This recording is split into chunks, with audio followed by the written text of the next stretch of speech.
दीपक और मेरी शादी को 5 साल गुजर गए थे, मगर अभी तक हमारी कोई औलाद नहीं थी। दीपक को मुझ पर भरोसा करते थे। मैं बांझ थी, मगर मैंने दीपक से झूठ बोल दिया था कि लेडी डॉक्टर ने कहा है हमारा बच्चा बहुत जल्द हो जाएगा, और दीपक ने भी मेरी बात पर विश्वास कर लिया था। लेकिन अब मैं और ज्यादा झूठ नहीं बोल सकती थी। मैं झूठ बोल बोलकर थक चुकी थी। मैंने सोचा कि मुझे सारी सच्चाई अपने पति को बता देनी चाहिए। अब मैं उसे और धोखे में नहीं रखना चाहती थी। अपने पति को हकीकत बताने से पहले एक बार मैंने अपनी माँ को फोन किया था और पूछा कि अब मुझे क्या करना चाहिए मम्मी। कहने लगी, तुम ऐसा करो कि अपने पति की दूसरी शादी करवा दो। तुम्हारा पति तुम्हारा एहसानमंद रहेगा और तुम्हें छोड़ने का कभी सोचेगा भी नहीं। मम्मी की बात सुनकर मुझे बहुत गुस्सा आया था, साथ ही दुख भी हुआ था। मुझे यही लगा कि मेरी मम्मी मुझसे दुश्मनी निकाल रही है, क्योंकि मैंने उनकी बहुत बदनामी कराई थी। मैं गुस्से से बोली, मम्मी, मुझे आपसे इस बात की उम्मीद बिल्कुल नहीं थी। इतना कहकर मैंने गुस्से से फोन बंद कर दिया था। शाम के समय जब दीपक घर वापस आया तो मुझे देखकर बोला, क्या बात है रूपाली, तुमने कमरे में इतना अंधेरा क्यों कर रखा है? मैं बोली, मेरी किस्मत में ही अंधेरा लिख दिया गया है, उस अंधेरे का क्या करूं? मैं तो उजड़ गई हूं। दीपक कहने लगा, तुम पागल तो नहीं हो गई हो? ऐसी बातें क्यों कर रही हो? मैं तुम्हारा पति तुम्हारे पास मौजूद हूं, भगवान का दिया। हमारे पास सब कुछ है, फिर बैठे बिठाए तुम्हें क्या हो गया है? मैंने दीपक को फिर सब कुछ बता दिया कि मैं बांझ हूं और मैं कभी मां नहीं बन सकती। आज मैं डॉक्टर के पास चेकअप कराने के लिए गई थी। उसने कहा है कि तुम बांझ हो और अब तुम उम्र भर बच्चा पैदा नहीं कर सकोगी। मेरी बात सुनकर दीपक पल भर के लिए उनके चेहरे पर उदासी उभर आई थी, लेकिन तुरंत ही उसने मेरा हाथ पकड़ लिया और कहा, कोई बात नहीं रूपाली, मेरे लिए तुम ही काफी हो। मुझे तुम्हारे सिवा कुछ भी नहीं चाहिए। दीपक के तसल्ली देने पर मैंने अपना मूड ठीक कर लिया था, लेकिन एक दिन यह बात मेरी सास को भी पता चल गई और फिर उनका मूड बहुत ज्यादा खराब हो चुका था। एक दिन हमारी पड़ोसन हमारे घर आई हुई थी। मेरी सास उनसे कहने लगी कि तुम मुझे कोई अच्छी सी लड़की ढूंढ दो, क्योंकि मैं अपने बेटे की दूसरी शादी करवाना चाहती हूँ। हमारी पड़ोसन कहने लगी, तुम्हारी पहली बहू को क्या हो गया जो तुम अपने बेटे की दूसरी शादी करवाना चाहती हो? तब मेरी सास बोली, वह बेचारी तो बांझ है, अब हमें तो अपनी नस्ल बढ़ाना है ना, इसलिए मुझे अपने बेटे की दूसरी शादी करनी पड़ेगी। यह सब बातें सुनकर मैं थर थर कांपने लगी थी। जब दीपक घर वापस आया तो मैंने रो रो कर उसे सारी कहानी सुनाई। दीपक ने मेरा हाथ पकड़ा और मुझे कमरे से बाहर ले गया और अपनी माँ के पास खड़ा करके बोला, मम्मी, रूपाली के अलावा मैं किसी लड़की के बारे में सोच भी नहीं सकता और मुझे बच्चों से ज्यादा अपनी पत्नी से मोहब्बत है। इसीलिए आज के बाद आप मेरी दूसरी शादी की चर्चा भी मत करना। मेरी सास ने गुस्से से सर झटका और कहने लगी, मैंने तो आज तक ऐसा मर्द नहीं देखा जो अपनी बांझ पत्नी के इस कदर नाज नखरे उठाता हो। जबकि दीपक की बातें सुनकर मेरा हौसला बढ़ गया था। बहुत ज्यादा खुश हो गई थी कि कितना प्यार करने वाला पति मिला है। मैंने दिल ही दिल में भगवान को धन्यवाद दिया था कि दीपक का प्यार मेरे लिए ऐसे ही बनाए रखना। रात हुई तो मैंने सोचा कि दीपक को चाय बनाकर दे दूं। मैं चाय बनाने किचन में आई तो मेरी सास के कमरे से आवाज आ रही थी। मैं अपना नाम सुनकर चौंक गई थी। मैंने गौर किया तो वह अपनी बेटी से फोन पर कह रही थी कि तुम चिंता मत करो, मैं रूपाली को तलाक दिलवाकर दीपक की दूसरी शादी जरूर करूंगी। तुम ऐसा करो कि उसके लिए कोई अच्छी सी लड़की ढूंढना शुरू कर दो। यह बातें सुनकर मेरे दिल पर बोझ आ गिरा था। मैं चाय बनाए बगैर ही कमरे में आकर लेट गई थी। मुझे अब अपनी मम्मी का ख्याल आया था, मगर पिछली बार उन्होंने जो मशवरा मुझे दिया था वह मुझे बिल्कुल अच्छा नहीं लगा था। वह भी मेरी सास की तरह मेरे पति की दूसरी शादी करवाना चाहती थी। मैंने ना चाहते हुए भी अपनी मम्मी को फोन मिला दिया और मैं रोने लगी थी। मम्मी बोली, रूपाली बेटा, तुम कहाँ गायब हो गई थी क्या? मेरे साथ बात करने को जी नहीं चाहता? मम्मी की बात सुनकर मुझे हैरत हुई। मुझे तो पता ही नहीं था कि मेरी माँ मेरी खातिर तड़प रही होगी। मैं कहने लगी, मम्मी, मेरी जिंदगी पहले तो बहुत अच्छी थी, मगर जब से मुझे इस बात का पता चला है कि मैं बांझ हूं, तब से हर समय मेरे सर पर तलवार लटकती रहती है। मेरी सास ने पड़ोसन से कहा है कि मेरे बेटे के लिए रिश्ता ढूंढो, तो कभी अपनी बेटी से कहती है कि इस बार बहू मैं अपनी पसंद की लेकर आऊंगी। तुम अपने भाई के लिए रिश्ता ढूंढो। मम्मी, दीपक बहुत ही अच्छा इंसान है। मेरी खातिर अपनी माँ से लड़ जाता है, मगर आखिर है तो मर्द ही ना। कब तक मुझे अपने दिल की रानी बनाकर रखेगा? एक न एक दिन तो उसे इस बात का एहसास हो ही जाएगा कि उसकी जिंदगी में भी एक बच्चा होना चाहिए और उसे दूसरी शादी कर लेना चाहिए। मम्मी कहने लगी, मुझे एहसास है कि इस समय तुम पर क्या बीत रही होगी, इसीलिए तो तुम्हें उस दिन इस बात का मैंने बोला था कि तुम दीपक की दूसरी शादी खुद अपने हाथों करवा दो। वह अपनी करोड़ों की जायदाद यूं ही तो छोड़कर नहीं जाएगा। जाहिर सी बात है, उसे वारिस चाहिए होगा। आज नहीं तो कल वह दूसरी शादी के बारे में जरूर सोचने लगेगा। अगर तुम्हारे पति ने अपनी मर्जी की लड़की से शादी कर ली तो फिर सोचो तुम्हारा क्या होगा। मेरी मानो तो किसी गरीब घर की लड़की से उसकी शादी करवा दो। वह तुमसे दबकर रहेगी और तुम्हारी एहसानमंद भी रहेगी और कभी भी तुम्हारी जगह हासिल करने की कोशिश नहीं करेगी। बच्चे पैदा करेगी तो तुम भी बराबर की मां कहलाने की हकदार होगी। मम्मी की बातें सुनकर मुझे लगा था कि वह बिल्कुल ठीक कह रही है। मैं बोली, मम्मी, आपकी नज़र में कोई ऐसी लड़की हो तो मुझे ज़रूर बताना। मैंने सोच लिया था कि दीपक की दूसरी शादी करवाए। बगैर मेरा अब इस घर में गुजारा मुमकिन नहीं है।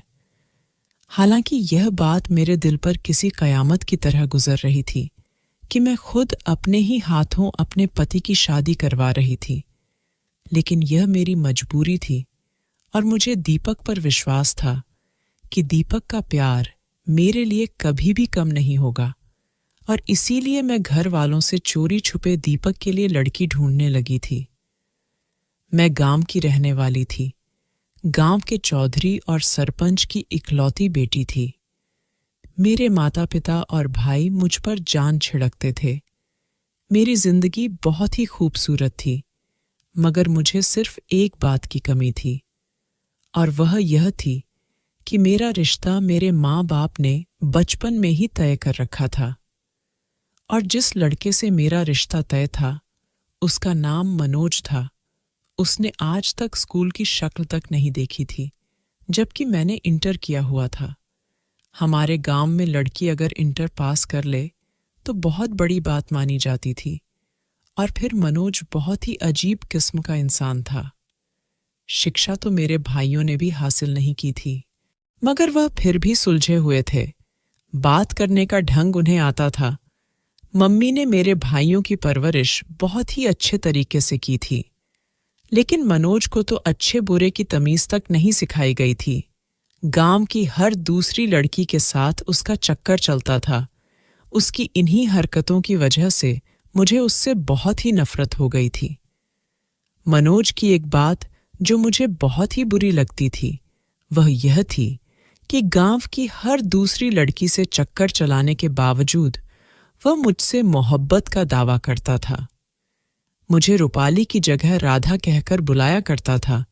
मुझसे कहता कि राधा, मैं तुम्हारे बिना मर जाऊंगा और मैं मनोज से कहती कि तुम्हारे लिए तो गांव की सारी लड़कियां हैं, तो तुम मेरे पीछे क्यों पड़े हो? तो वह कहता है कि कृष्णा तो सिर्फ राधा के होते हैं, बाकी तो सारी गोपियां हैं। एक बार मनोज मेरे लिए गांव के मेले से कांच की चूड़ियां लेकर आया था। मनोज के इन लोफर हरकतों से मुझे गुस्सा आता था।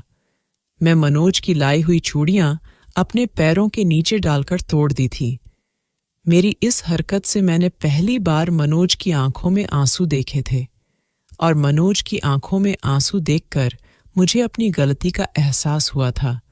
लेकिन मनोज इतना गिरा हुआ था कि अगले ही दिन एक लड़की के साथ घूमते मैंने खुद अपनी आंखों से देखा था, और फिर मेरे दिल में जो उसके लिए थोड़ी सी हमदर्दी जगी थी वह भी खत्म हो गई थी। मम्मी पापा से बात करती तो वह कहते कि कोई बात नहीं, मनोज अभी बच्चा है, खुद ही संभल जाएगा। खैर, कुछ साल पहले ही मेरे बड़े भाई ने गांव में अस्पताल बनाने की एप्लीकेशन दी हुई थी। उन्हीं दिनों एक टीम गांव में आई थी और जमीन वगैरह का परीक्षण कर रही थी, और फिर गांव में एक बहुत ही बड़े से अस्पताल की बुनियाद डाली गई थी। वहां सब लोग ही पापा के डेरे में ठहरते थे। कुछ दिन बाद टीम वापस चली गई थी, मगर एक इंसान ऐसा था जो वापस नहीं गया था, और उसका नाम था दीपक। उसे गांव की आबो हवा बहुत अच्छी लगी थी, इसलिए उसने पापा से अनुमति लेकर कुछ दिन यहीं रहने का इरादा बना लिया था। एक दिन मैं अपनी सहेलियों के साथ निकली तो मेरी नज़र दीपक पर पड़ी थी। पहले ही नज़र में दीपक मुझे पसंद आ गया था। दीपक की आंखों के चमक बता रही थी कि मैं भी उसे पसंद आ गई हूं। और फिर अगली बार मैं दीपक से खुद ही मिलने चली गई थी। वह मुझे देखकर मुस्कुरा दिया था और कहने लगा, मुझे भी आपका इंतजार था। उसने मुझे अपना मोबाइल नंबर दिया। मैंने मम्मी के फोन से उसे फोन किया था और हम दोनों की मोहब्बत परवान चढ़ने लगी थी। वह कहने लगा, मैं तुम्हें अपनी जिंदगी में शामिल करना चाहता हूं। तब मैंने उसे अपने मंगेतर मनोज के बारे में सब कुछ बता दिया था। वह मेरी बात सुनकर बहुत हैरान हुआ था। कहने लगा, वह तो बहुत ही अजीब इंसान है। मैं उसके साथ 2 मिनट खड़ा रहकर बात भी नहीं कर सकता। तुम उसके साथ पूरी जिंदगी कैसे गुजारोगी? मैंने दीपक से कहा कि तुम अपना रिश्ता लेकर मेरे घर आओ, हो सकता है मेरे माता पिता को मुझ पर तरस आ जाए। दीपक ने हामी भरी थी और वापस से शहर चला गया था, और फिर पूरी 1 हफ्ते बाद अपनी बहन और अपनी मां के साथ वापस लौटा था। उसने मेरा रिश्ता मांगा था, मगर मेरे पापा ने मना कर दिया था। मैं बहुत बेचैन हो गई थी। मैं हर समय रोती रहती थी। मेरी भाभी और मेरी मम्मी मेरी दिलजोई करने की कोशिश किया करती थी। एक दिन मैंने पापा से बात करने का फैसला लिया। मैंने उनसे कह दिया कि मैं मनोज से शादी नहीं कर सकती। पापा ने मेरे सर पर हाथ रखा और बोले, बेटा, मैंने मनोज की मां को जबान दे रखी है और अब वह इस दुनिया में नहीं है। मैं मनोज की स्वर्गीय मां से किया हुआ वादा इस तरह तोड़ नहीं सकता। पापा की बात सुनकर मुझे बहुत दुख हुआ था। मेरी आंखों में आंसू आ गए थे। पापा कहने लगे, कोई बात नहीं, वह समय के साथ साथ ठीक हो जाएगा। औरत अगर अच्छी और वफादार हो तो बद से बदतर लड़का भी ठीक कर लेती है। पापा यह कहकर बाहर निकल गए थे। मैंने उसी समय दीपक को फोन किया था। मैं बुरी तरह से रो रही थी। वह कहने लगा, तुम चिंता मत करो, मैं तुम्हें इस तरह से बर्बाद नहीं होने दूंगा। मैं तुम्हें लेने आ रहा हूं। और फिर मैं भी दीपक के साथ शहर भाग आई थी। मुझे मालूम था कि मेरे पापा की बहुत बदनामी होगी, मगर मैं मजबूर थी। मैं दीपक को खोना नहीं चाहती थी। दीपक ने मेरे साथ शादी की और मुझे अपने घर ले गया था। मगर जब दीपक की मां को पता चला कि दीपक मुझे घर से भगा लाया है, तो वह कहने लगी, बेटा, तुम गांव के चौधरी का मुकाबला नहीं कर सकते। मुझे डर है कि वह तुम्हें कोई नुकसान न पहुंचा दे। दीपक भी एक करोड़पति बाप का बेटा था, मगर मेरी सास जरा पुराने विचारों की मालिक थी। उन्होंने घर से भागी हुई लड़की को बहू के रूप में स्वीकार नहीं किया था। उन्होंने मेरे और दीपक के बीच फूट डलवाने की हर मुमकिन कोशिश की थी, लेकिन दीपक एक अच्छा पति साबित हुआ था।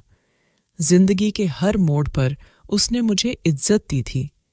यह भी भगवान की कृपा थी कि मेरे पापा और भाइयों ने मेरा पीछा नहीं किया था, नहीं तो मेरी जिंदगी नरक बन जाती। खैर, नरक तो अब भी बनी हुई थी, क्योंकि मुझे इस बात का पता था कि मैं बांझ हूं, बच्चा पैदा नहीं कर सकती।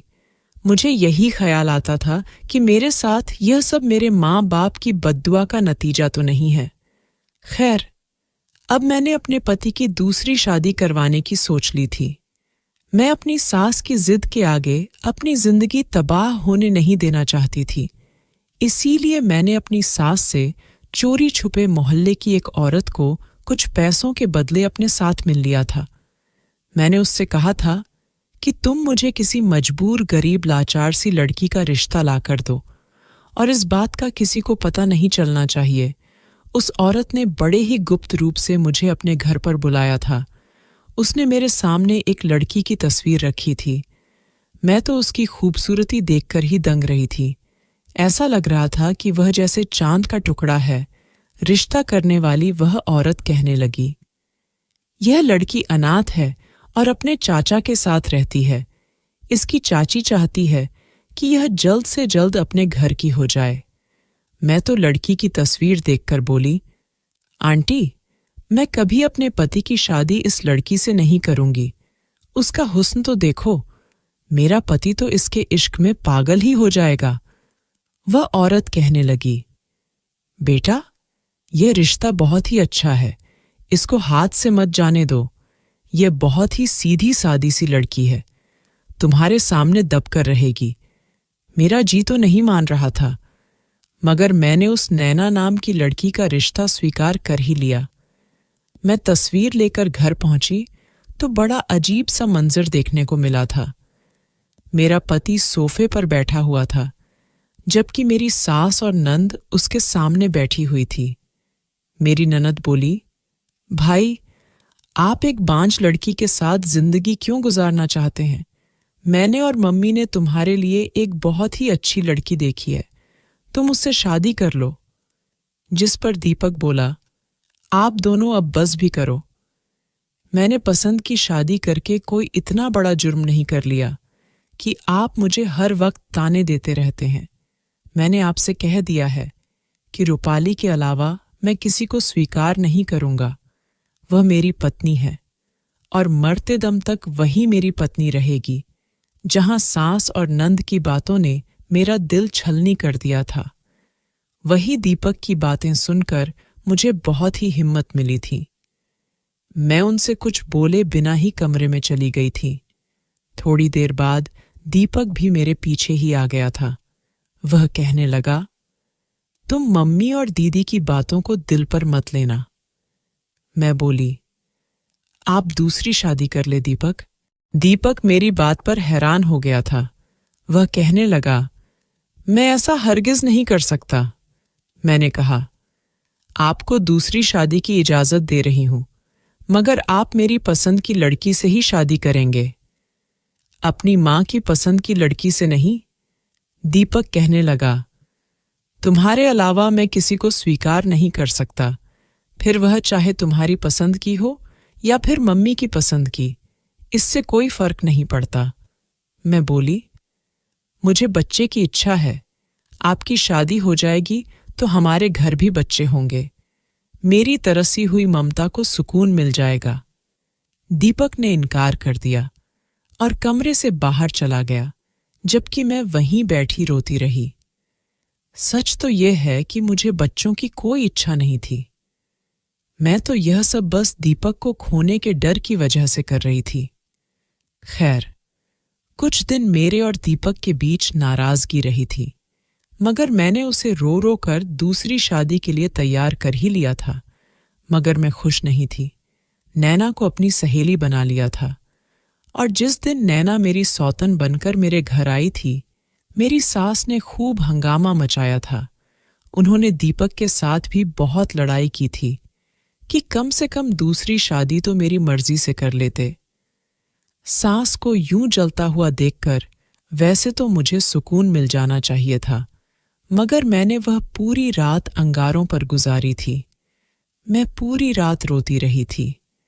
यह ख्याल मेरी रूह को छलनी करने के लिए काफी था कि जिस इंसान की आंखों में सिर्फ मेरे लिए मोहब्बत हुआ करती थी, आज वह किसी और को देखकर मुस्कुरा रहा होगा।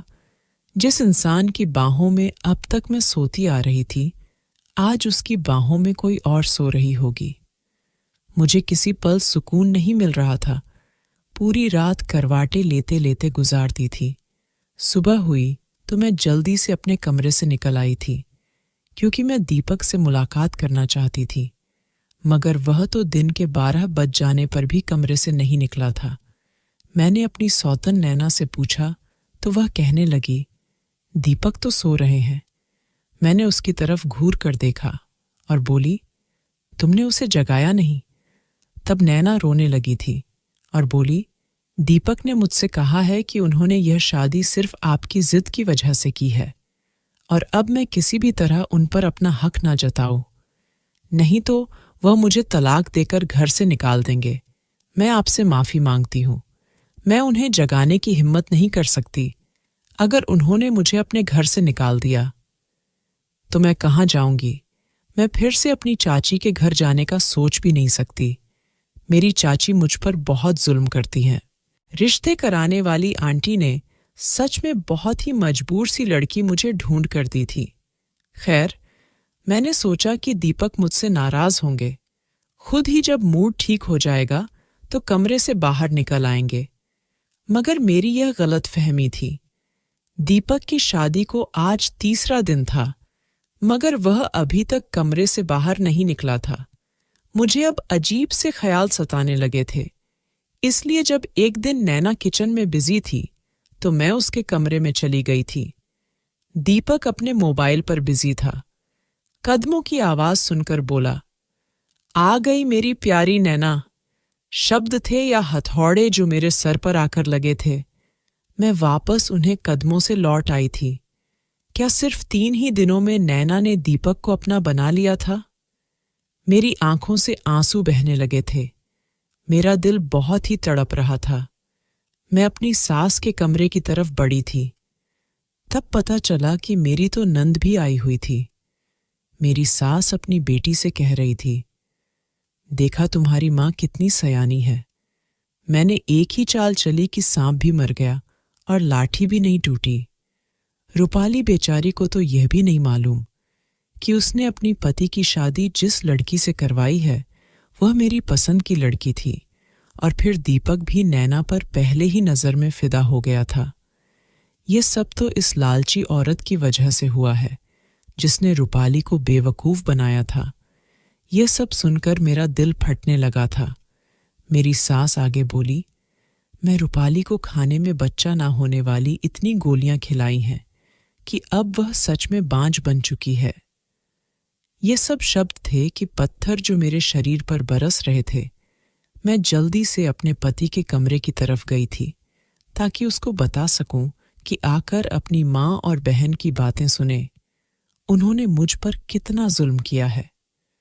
जब मैं दीपक के कमरे की तरफ गई तो वह नैना से कह रहा था, मैंने जज्बात में आकर बहुत ही गलत फैसला कर लिया था। जब मैं रूपाली को भगाकर लाया था तो शादी के कुछ ही समय बाद मुझे अपनी गलती का एहसास होने लगा था, मगर तब तक बहुत देर हो चुकी थी। रूपाली के भाइयों को पता चल चुका था कि वह मेरे साथ आई है। इसीलिए वह मुझे फोन करके धमकाते रहते थे कि हमारी बहन घर से भागी जरूर है, मगर अब भी वह अकेली नहीं है। अगर तुमने हमारी बहन का ख्याल नहीं रखा तो तुम्हारा अंजाम बुरा होगा। मैं वहां रहकर आया था। मुझे पता है कि वह लोग कितने खतरनाक हैं, इसलिए मैं रूपाली को छोड़ने का सोच भी नहीं सकता था। अब मम्मी ने मोहल्ले की एक औरत के साथ मिलकर मेरी पत्नी को पागल बनाया और उसी के हाथों मेरी शादी तुम्हारे साथ करवा दी है और मेरी जान नैना तुम भी मुझे पहले ही नज़र में भा गई हो। जिंदगी भर अब तुम मेरे साथ रहोगी। हाय, मैं यह क्या सुन रही थी? ये वही दीपक था जिसकी वजह से मैंने खुद को दांव पर लगा दिया। मैं दबे कदमों दीपक के कमरे में चली गई थी। वह मुझे अपने सामने देखकर हैरान हो गया था। उसे शायद उम्मीद नहीं थी कि मैं उसका राज इतनी जल्दी जान लूंगी। मैं बोली, दीपक, अगर छोड़ना ही था तो यूं ही छोड़ देते मुझे। बांझ बनाना जरूरी था क्या? किसी इंसान से भगवान की दी हुई सौगात छीन लेना उसका खून कर देने के बराबर होता है। तुम सबने मिलकर मुझे बेमौत मार दिया है। इतना कहकर मैं उसके कमरे से निकल आई थी। वह मेरे पीछे आया था। कमरे का दरवाज़ा खटखटाता रहा, मगर मैंने दरवाज़ा नहीं खोला। फिर उसी रात में दीपक के घर से और उसकी जिंदगी से हमेशा के लिए निकल आई थी। मैं अब एक अनाथ आश्रम में रहती हूँ। मैंने दीपक से अभी तक तलाक नहीं ली है, क्योंकि अब मुझे किसी भी मर्द पर विश्वास नहीं था। तो फिर तलाक लेने का क्या फ़ायदा? मैं मम्मी से फ़ोन पर बात कर लिया करती हूँ। वह मुझसे मिलने भी आती है। वह मुझे घर ले जाना चाहती है, मगर मुझ में इतनी हिम्मत नहीं है कि मैं अपने भाइयों और अपने बाप का सामना कर सकूं। एक दिन अपनी किस्मत पर बैठी आंसू बहा रही थी, तभी बाहर बैठा गार्ड मेरे पास आया था। उसके हाथ में एक लिफाफा था। मुझे देते हुए कहने लगा, मैडम जी, यह लिफाफा एक आदमी आपके लिए देकर गया है। उस लिफाफे पर नज़र पड़ते ही मुझे पहले ख्याल दीपक का आया था, और इस ख्याल के साथ ही बेतहाशा नफरत मेरे दिल में उमड़ आई। अब तो मुझे दीपक के नाम से ही नफरत हो गई थी। खुद पर हंसी आती थी कि कभी मैंने दीपक को दिलो जान से चाहा था। जी चाहा कि वह लिफाफा उठाकर अभी बाहर फेंक दूं, और अपने इस ख्याल को पूरा करने के लिए मैं आगे बढ़ी थी। लेकिन फिर मैंने सोचा, दीपक मेरे लिए इतना कब से मेहरबान हो सकता है कि वह मुझे कोई गिफ्ट भेजे। वह तो अपनी नैना में खोया हुआ है, और जो कुछ उसने और उसकी माँ ने मेरे साथ किया, उसके बाद तो मैं दीपक से किसी बात की उम्मीद ही नहीं कर सकती थी। कुछ सोचकर मैंने वह लिफाफा उस गार्ड से ले लिया, और अंदर कमरे में बैठकर जब वह लिफाफा खोला तो मेरी सांस ऊपर की ऊपर और नीचे की नीचे रह गई थी, क्योंकि उसमें वही रंग बिरंगी कांच की चूड़ियां थीं जो कभी मुझे मनोज ने दी थी। उन चूड़ियों को देखते ही मनोज का चेहरा मेरी आंखों के सामने घूम गया था। हो ना हो, यह चूड़ियां मुझे मनोज ने ही भेजी थी। मैं फौरन दरवाजे की तरफ भागी थी और गार्ड से पूछा, यह चूड़ियां तुम्हें किसने दी? तो उसने बताया कि जिस आदमी ने यह चूड़ियां दी थीं वह कब का जा चुका है, लेकिन साथ ही उस आदमी ने कहा था कि अगर रूपाली मैडम इन चूड़ियों को तोड़ दे तो तुम इन कांच की चूड़ियों के टुकड़ों को संभाल कर रख लेना और मुझे दे देना। ये टूटी हुई कांच की चूड़ियों के टुकड़े मेरी पूरी जिंदगी की पूंजी है। मनोज, अचानक ही मेरे लव फड़फड़ाए थे। मेरी आंखों से बेतहाशा आंसू बह रहे थे। लोफर और लापरवाह मनोज का चेहरा मेरी आंखों के सामने घूमने लगा था। क्या मनोज को मैं अब भी याद थी? क्या मनोज अब भी मुझसे मोहब्बत करता है? लेकिन मैं अब किसी पर विश्वास नहीं कर सकती थी। मैं कांच की चूड़ियों को हाथ में थामे वापस कमरे में आ गई थी, और अगले दिन जब मेरी माँ मुझसे मिलने आई तो मैंने मनोज के बारे में पूछा था, और मनोज के बारे में जो कहानी मुझे मेरी माँ ने सुनाई उसे सुनकर मेरा दिल तड़प उठा था। मेरी माँ ने बताया कि जिस दिन तुम दीपक के साथ घर से भाग गई थी उस दिन मनोज बहुत रोया था। उसकी चीखों से पूरा गांव अपना दिल थाम के रह गया था। वह चीख चीख कर बस राधा राधा पुकार रहा था। मुझे याद आया कि मनोज मुझे राधा ही तो पुकारता था। माँ ने बताया कि तुम्हारे जाने के बाद वह एकदम बदल गया था।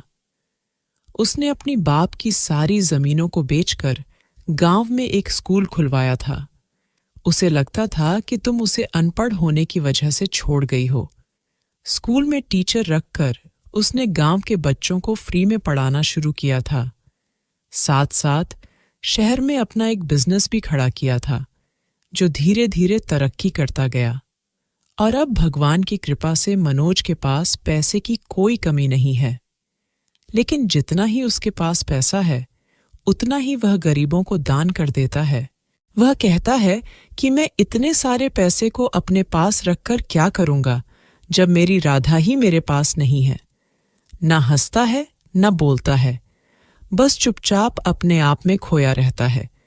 जब तुम्हारे पापा और मैं उसे देखते हैं तो हमें एहसास होता है कि उसके हालात की जिम्मेदार हमारी अपनी बेटी है।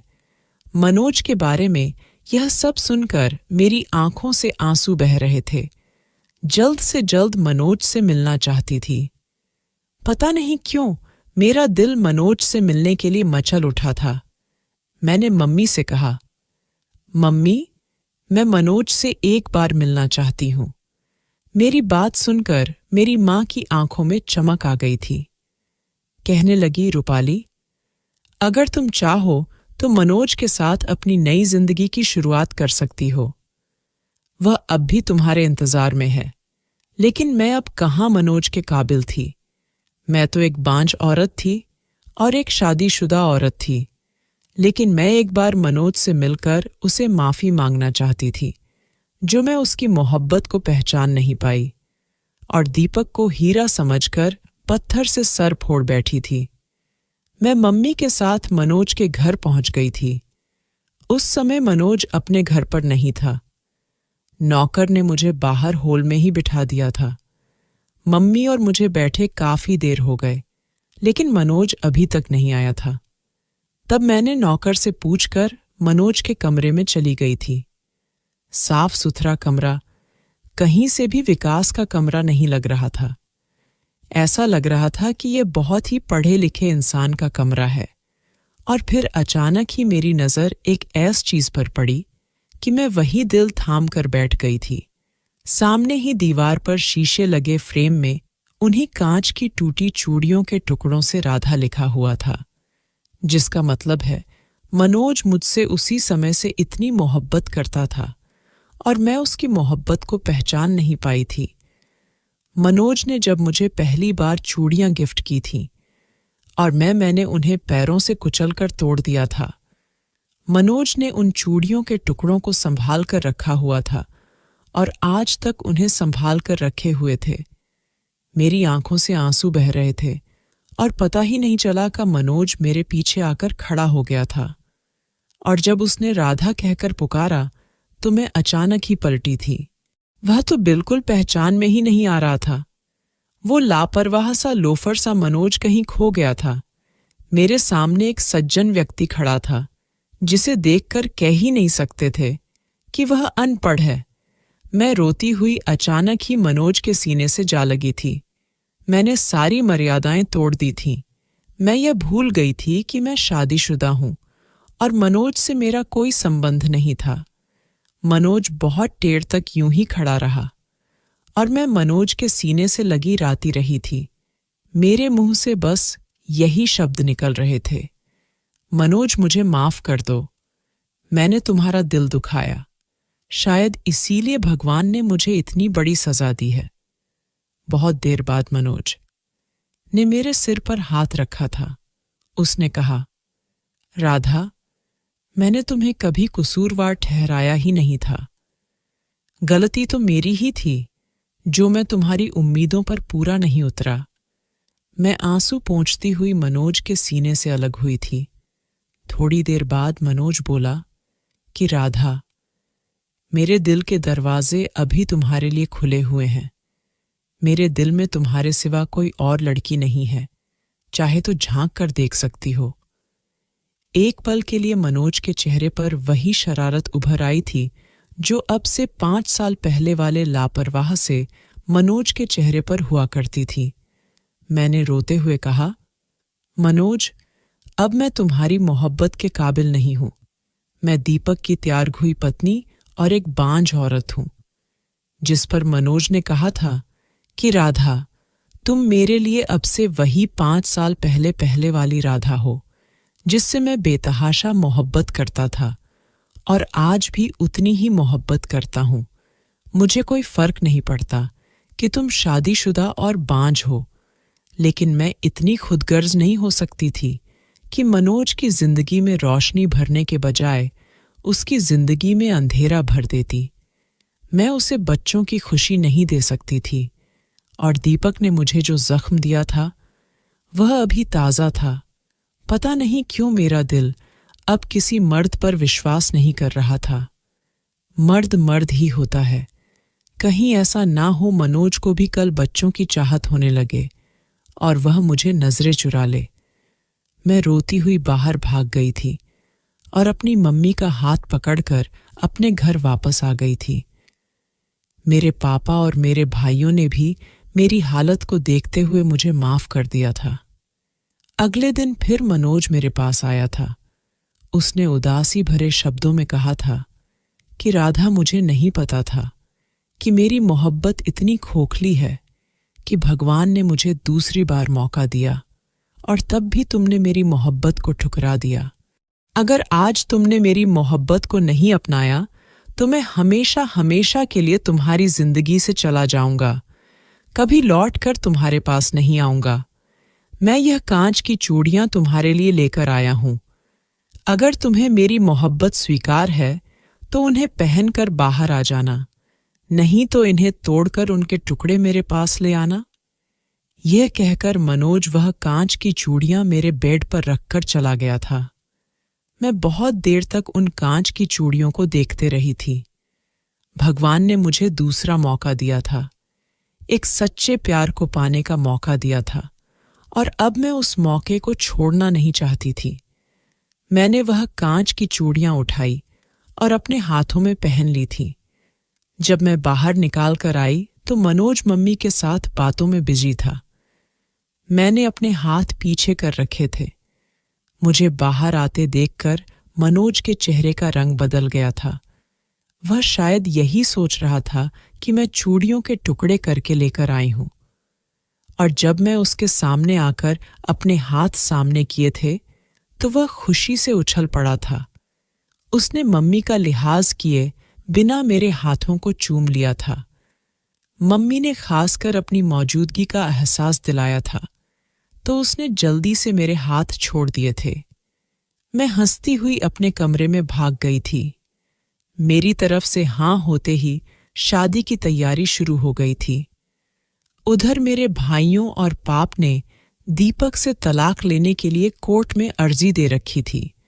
1 हफ्ते में ही मेरा और दीपक का तलाक हो गया था और मेरी शादी मनोज से हो गई। मेरे माँ बाप ने मेरी शादी बहुत ही धूमधाम से की थी। ऐसा लग रहा था कि ये शादी मेरी पहली शादी है। शादी की खुशी क्या होती है वह मुझे अब महसूस हो रही थी। इससे पहले तो मैं दीपक के साथ बस कोर्ट मैरिज की थी। सुहाग की सेज पर बैठी मैं मनोज का इंतजार कर रही थी तो मेरे दिल में कहीं से कहीं तक दीपक की परछाई नहीं थी। बस मनोज के नाम से ही दिल धड़क रहा था। और जब मनोज कमरे में आया था तो मैं और भी सिमटकर बैठ गई थी। और जब मनोज ने मुझे बाहों में भरते हुए मेरे कान के पास अपना मुंह ले जाकर मदहोश लहजे में कहा था कि राधा, मैंने तुमसे नहीं कहा था कि राधा सिर्फ कृष्ण की ही है, बाकी तो सब गोपियां है। तो मैंने शर्मा कर अपना सर मनोज के सीने में छुपा लिया था। मनोज ने भी कसकर मुझे अपनी बाहों में भर लिया था। मनोज के साथ जिंदगी इतनी हसीन हो जाएगी, कभी सोचा नहीं था। मनोज की मोहब्बत के साए में 1 साल गुजर चुका था। मैं मनोज को अपनी और दीपक की सारी कहानी सुना दी थी। मनोज ने मेरा इलाज करवाना शुरू कर दिया था और डॉक्टर ने उम्मीद दिलाई थी इलाज के बाद मैं मां बन सकती हूं। और एक दिन मार्केट में शॉपिंग करते हुए मेरी मुलाकात दीपक से हुई थी। लेकिन दीपक के चेहरे पर जरा भी रौनक नहीं थी। मुझे देखते ही वह मेरे पास आया था। मुझे हाथ जोड़कर माफी मांगी थी। कहने लगा, रूपाली, मैं और मेरी मां ने तुम्हारे साथ जो किया उसकी सजा भगवान ने मुझे दे दी है। मेरी माँ पैरालाइज हो गई है और वह बिस्तर पर पड़ी रहती है। मेरी माँ को पोता खिलाने की बहुत जल्दी थी और जब शादी के 1 साल बाद भी नैना प्रेग्नेंट नहीं हुई तो मैंने और नैना ने अपने टेस्ट करवाए, जिसमें नैना की रिपोर्ट नॉर्मल थी, लेकिन मेरी रिपोर्ट में आया कि मैं कभी बाप नहीं बन सकता। अब नैना दिन रात मुझे बांझ होने के ताने देती है। रूपाली, मुझे तुम्हारी मोहब्बत बहुत याद आती है, लेकिन अब कुछ नहीं कर सकता। तुम मेरी जिंदगी से जा चुकी हो, लेकिन बस एक काम कर सकता हूं कि तुमसे हाथ जोड़कर माफी मांग सकता हूं। अगर तुम माफ कर सकती हो तो प्लीज जरूर कर देना। हो सकता है तुम्हारे माफ करने से मेरे जिंदगी में आए हुए दुख को थोड़े से कम हो जाएं। मैंने कसकर मनोज का हाथ पकड़ा और मनोज की तरफ देखते हुए दीपक से कहा था कि दीपक, मैंने तुम्हें माफ कर दिया है। जब भगवान ने तुम्हें तुम्हारे किए की सजा दे दी तो फिर भला मैं कौन होती हूं तुम्हें सजा देने वाली। और इतना कहकर मैं आगे बढ़ गई थी। दीपक हारे हुए जुआरी की तरह मुझे देखता रहा था और मैं मनोज का हाथ थामे आगे बढ़ती जा रही थी, जहां आगे जिंदगी में मेरे लिए खुशियां ही खुशियां थीं। दोस्तों, वीडियो कैसा लगा कमेंट करके जरूर बताना। वीडियो को लाइक और चैनल सब्सक्राइब कर देना।